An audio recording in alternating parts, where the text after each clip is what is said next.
Assalamu alaikum. I hope you are doing well.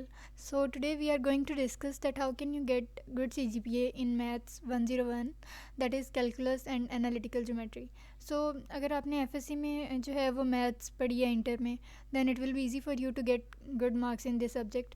लेकिन अगर आपने जो है वो FSC में ये सब्जेक्ट नहीं पढ़ा, मैथ नहीं पढ़ी, आपकी बायो थी या कोई इस तरह का और subject, then even then you don't need to worry about, because it's my personal experience. You can get easily 4/4 CGPA in this subject by following some simple tips and tricks. So सबसे पहले हम देखते हैं कि इसमें कौन कौन से क्वेश्चंस जो हैं वो हम कवर करने जा रहे हैं. How to score good marks in quizzes, in assignments, from where you should practise the questions, should you take lectures from LMS, what is the significance of handouts, past papers, tips for exams and how can you practise maths type. Okay, so सबसे पहले अगर हम बात करें quiz की, अब for example आपके पास quiz 1 आता है, उसकी अनाउंसमेंट है आपके पास कि भाई फर्स्ट 5 चैप्टर्स जो हैं, फर्स्ट 6 चैप्टर्स जो हैं उनका क्विज़ है.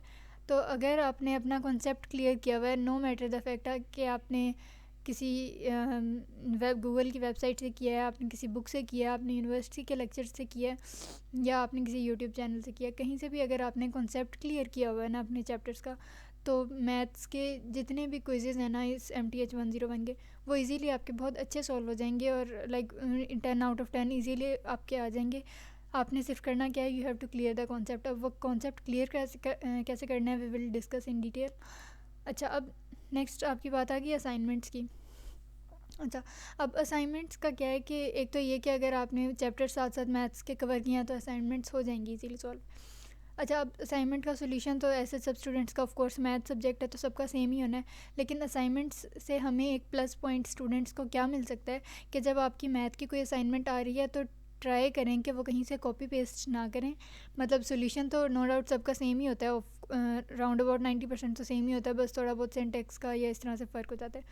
आपने कोशिश क्या करनी है कि आपने कॉपी पेस्ट नहीं करना, आपने मैथ्स टाइप में उसको खुद टाइप करके जो है वो सबमिट करवाना है. इससे दो फ़ायदे होंगे, एक तो ये कि प्लेजरिज्म, वो जो कॉपी पेस्ट का इशू होता है उसके चांसेस, उसका रिस्क जो है वो बिल्कुल ख़त्म हो जाएगा. और दूसरा ये कि आपको ये फ़ायदा होगा कि जब आप मैथ टाइप खुद असाइनमेंट सॉल्व करने के लिए यूज़ करेंगे तो मिड टर्म्स में और फाइनल पेपर्स में मैथ टाइप यूज़ करते हुए कन्फ्यूजन नहीं होगी और इजीली जो है वो टाइम मैनेज हो जाएगा. क्योंकि उसकी प्रैक्टिस हो चुकी होगी. ठीक है. अच्छा, उसके अलावा lectures from LMS. As I mentioned earlier, it's totally up to you कि from where you want to get the lectures. But as far as I suggest, मैं यही suggest करूँगी कि जो यूनिवर्सिटी के lectures हैं हमारे टीचर के, प्रोफेसर के, सर फैसल आई गेस, तो उनके लेक्चर्स बहुत बहुत अच्छे हैं. और बेसिकली मैंने ख़ुद भी पूरे सेमेस्टर में जो है वो MTH 101 के वही सारे लेक्चर्स लिए हैं. और उसके अलावा लिटरली मुझे और किसी यूट्यूब चैनल या किसी गूगल से, मतलब कहीं किसी वेबसाइट से जो है वो ज़्यादा हेल्प लेने की ज़रूरत नहीं पड़ी. बेशक 2 की स्पीड पे करके देख लें, अगर आपको थोड़ा तेज़ भी मतलब ज़्यादा स्पीड पे भी सुन के समझ आ जाता है.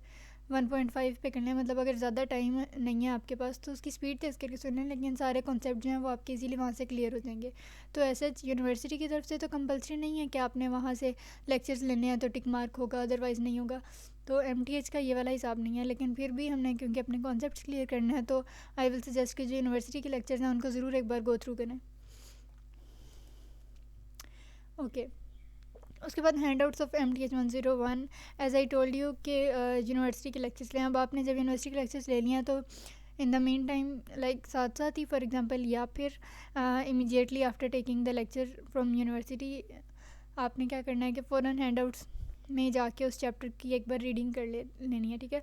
इससे क्या होगा कि जब आप मिड टर्म्स और फाइनल टर्म्स में दोबारा से बुक्स ओपन करेंगे या दोबारा से जो है वो आपको रिवीजन करनी पड़ेगी, तो अगर आपने यही मेथडोलॉजी जो है वो अडॉप्ट की होगी कि लेक्चर्स लिए और फ़ौरन से हैंड आउट रीड कर लिया, तो बहुत इजी हो जाएगा रिवाइज़ करना और पेपर अटैम्प्ट करना. और दूसरा ये कि क्विज़ेस वगैरह जो हैं वो मोस्टली मतलब आ जाते हैं हैंड आउट से ही. उसके अलावा अक्सर आपके शॉर्ट या लॉन्ग क्वेश्चन में जो क्वेश्चन होते हैं वो अक्सर तो एग्जैक्ट वैल्यूज़ भी जो हैं वो हैंड आउट्स वाली ही आ रही होती हैं. चेंज भी आ जाती हैं लेकिन मोस्टली सेम भी आ जाती हैं. सो हैंड आउट्स जो हैं वो काफ़ी इंपॉर्टेंट हैं. अच्छा, अब उसके अलावा पास्ट पेपर्स. अच्छा, पास्ट पेपर्स तो आई विल से कि हम मैथ के जितने भी पास्ट पेपर्स कर लें उतने कम हैं, या जितने ज़्यादा कर लें हमारा उतना ही फ़ायदा है। क्यों? क्योंकि इट्स ऑल अबाउट प्रैक्टिस। अब डेफिनेटली अगर एक बंदा जो है वो पास्ट पेपर्स जितने ज़्यादा कवर कर रहा है तो क्या होगा कि उतने ज़्यादा ही MCQs जो है वो गो थ्रू कर रहा होगा, ठीक है। इसी तरह से शॉर्ट और लॉन्ग क्वेश्चंस का भी आपको साथ साथ आइडिया होता रहेगा कि हाँ इस तरह के क्वेश्चन आते हैं, इस तरह के क्वेश्चन आते हैं। तो हम जितनी प्रैक्टिस कर लेंगे, जितने ग्रिप करेंगे उन क्वेश्चंस को, तो पेपर में वो स्ट्रेस लेवल भी जो मैनेज करना होता है स्पेशली इस तरह के पेपर्स में कि आपने टाइप भी इतनी मुश्किल से करना है और ये वो, तो अगर एक हमें पास्ट पेपर्स देख देख के आइडिया हो जाता है कि हाँ इस तरह के क्वेश्चन आने हैं या इस तरह के ही आने हैं मेरे, क्योंकि सिलेबस ऑफ कोर्स वही होता है, उसी तरह के क्वेश्चन आने होते हैं, लेकिन बस मतलब थोड़ा सा एक्सप्रेशंस क्वेश्चंस के चेंज होते हैं या इस तरह से कुछ चेंज होता है, लेकिन लॉजिक्स ऑलमोस्ट सारी सेम होती हैं। इसलिए पास्ट पेपर्स जो हैं वो आप मैक्सिमम जितने कर सकते हैं उतने कर लें, it is very well. Okay, अच्छा अब ये मैथ्स टाइप प्रैक्टिस करने से पहले मैं एक बात कहना चाहूँगी, वो ये कि आप अगर अपने इस सब्जेक्ट के LMS के डाउनलोड सेक्शन में जाएँ तो यू विल फाइंड 2 फाइल्स उस ऑफ प्रैक्टिस क्वेश्चंस। एक में 1 to 23 जो आपके चैप्टर्स हैं, 1 to 23 या 22 जितने भी आपके चैप्टर्स होंगे उसमें, वो एक प्रैक्टिस फ़ाइल जो है वो प्रैक्टिस क्वेश्चंस की उतने चैप्टर्स की होगी, और एक फ़ाइल जो है वो आपके फाइनल टर्म्स की होगी, और वो सॉल्व्ड क्वेश्चंस हैं विद देयर सॉल्यूशंस। तो अब आपने क्या करना है कि लाइक मिड टर्म से पहले और फाइनल टर्म से पहले आपने उन प्रैक्टिस क्वेश्चंस को 2 to 3 टाइम्स जो है वो मैक्सिमम गो थ्रू करना है। और अगर आप एक बार उन सब क्वेश्चंस की हैंड्स ऑन प्रैक्टिस कर सकते हैं तो very very well and good. क्यों? क्योंकि मतलब ऑलमोस्ट सारी प्रैक्टिस जो है हैंड रिटन वो उन प्रैक्टिस क्वेश्चंस को प्रैक्टिस करने से इजीली हो जाती है। तो LMS के डाउनलोड सेक्शन में जो प्रैक्टिस क्वेश्चंस की फ़ाइल है that is very very important, और उसमें से आ भी जाते होते हैं क्वेश्चंस, ठीक है। अच्छा, अब उसके अलावा how to practice maths type. अब मैथ्स टाइप का हमने जैसा कि पहले डिस्कस किया कि अगर आपने अपनी असाइनमेंट्स GDBs तो क्योंकि मैथ्स के होते नहीं हैं, तो असाइनमेंट्स जो हैं वो अगर आपने खुद से वाकई खुद लिखी हैं, खुद उनका सोल्यूशन जो है वो टाइप किया आपने मैथ्स टाइप में, तो अलग से आपको मैथ्स टाइप प्रैक्टिस करने की ज़रूरत ही नहीं पड़ेगी, ठीक है।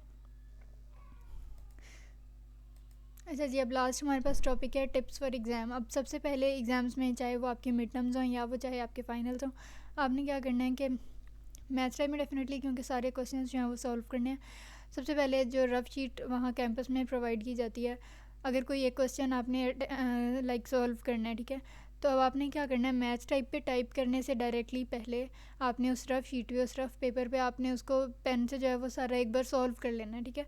फिर उसके बाद, और सॉल्व मैं ये नहीं कह रही कि बहुत ज़्यादा टाइम जो है वो आप रफ शीट पे ही नीट जो है वो सॉल्व करने लग जाए, मेन पॉइंट्स के ये स्टेप है, ये स्टेप है, इसमें ये करना है और वो करना है। फिर उसके बाद जब आप मैथ्स टाइप पे सिर्फ हम रफ शीट से देख के टाइप कर रहे होते हैं तो it comparatively takes much less time, बहुत कम टाइम लगता है फिर मैथ्स टाइप में टाइप करने में, और ये भी चांसेस होते हैं कि हमारी गलती के होने के चांसेस कम होते हैं। क्यों? क्योंकि अगर डायरेक्ट हम मैथ्स टाइप में कोई क्वेश्चन सॉल्व कर रहे हैं तो एक तो उसमें सिंबल्स ढूंढना मुश्किल लग रहा होता है समटाइम्स, और फिर डायरेक्टली सॉल्व भी वहीं करना है हमने अपना माइंड यूज़ करके, तो वो दोनों चीज़ें जो हैं वो एट अ टाइम काफ़ी पजल अप कर सकती हैं आपको, ठीक है। तो पहले रफ शीट पे सॉल्व करना है and then you can go for maths type.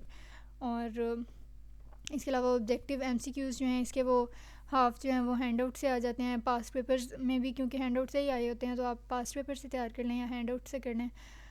सारा जो मेन फोकस है वो तो कॉन्सेप्ट्स पे ही है, आपको जितने क्लियर होंगे वो इतना इजीली जो है वो आपका पेपर इजीली अटैम्प्ट हो जाएगा। और सब्जेक्टिव जो है उसमें शॉर्ट क्वेश्चंस और लॉन्ग क्वेश्चंस इतने लेंथी नहीं होते, लेकिन इतने ही शॉर्ट भी नहीं होते हैं, मतलब आपको काफ़ी स्पीड बाकी रखनी पड़ती है in order to cover your whole of the paper in given time.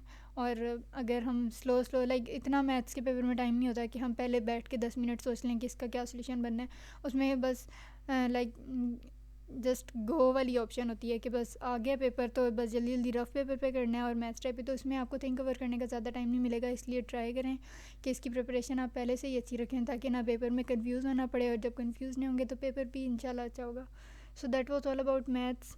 फिर भी अगर कोई कन्फ्यूजन रह गई हो तो you can drop a comment and I will answer your questions. Thank you.